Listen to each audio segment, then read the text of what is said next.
Orchardland Adventure Park ဖြစ်ပါတယ်ရှင်ဆိုင်းဘုတ်ကလေးပါဒီကန်လေးဘေးမှာရှိပါတယ်ရှင်အခုမမောပမန်းနဲ့စစဆာဆာနဲ့ကစားပြီးတဲ့သူတွေကနေပြီးတော့အနားယူတဲ့လူတွေကအနားယူနေကြပါရှင်စအုပ်လေးပေါ့မှာ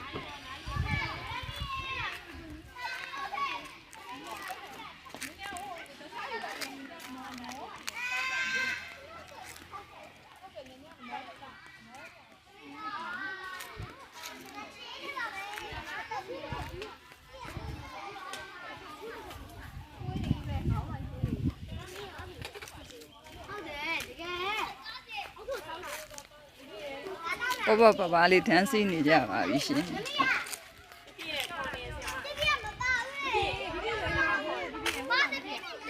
နေရာကျယ်ဝင်းတဲ့အတွက်ကြောင့်မလို့လွတ်လွတ်လပ်လပ်နဲ့ပျော်ပျော်ပါပါ